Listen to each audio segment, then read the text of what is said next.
వాస్తు విజ్ఞానానికి స్వాగతం అండి. నేను ప్రభాకర్, వాస్తు ప్లానర్. నేను ఒక వాస్తు పరిశోధకుడిని. మనం ఇప్పుడు హిందూపూర్ ముద్రేడిపల్లి మంజునాథ్ గారి ఇంటి దగ్గర ఉన్నాము.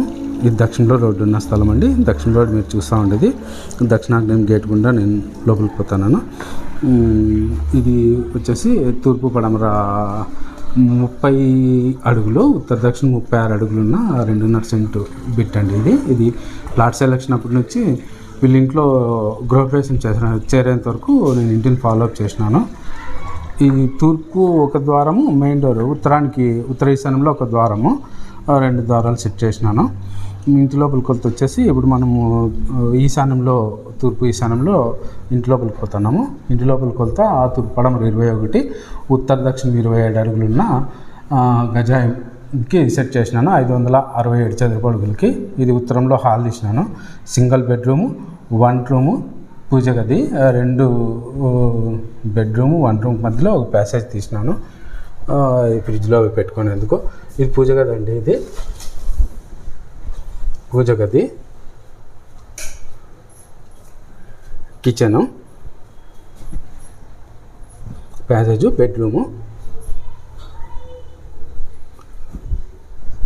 మనము ఉత్తర ఈశాన్యంలో ద్వారం నుంచి బయటికి పోతే ఉత్తర వాయువ్యంలో మెట్ల కింద టాయిలెట్, మెట్ల కిందను కంపౌండ్కి మధ్యలో ఖాళీ స్థలం ఉంది చూడండి. అంటే వాయువ్యము, ఉత్తరము, ఈశాన్యము, తూర్పు, ఆగ్నేయం మొత్తం ఖాళీ వచ్చే విధంగా టాపు మెట్ల కంటే ఈ కంపౌండ్ కంటే లోపలికి వేసుకున్నాము. ఇది వచ్చేసి తూర్పాగ్నేయం పెరిగింది, ఖాళీ స్థలం కట్ చేసి వదిలేసినాము. పశ్చిమ నైరుతి కూడా 1.5 అడుగు పెరిగింటే మూలమట్టానికి చేసి కట్ చేసినాము.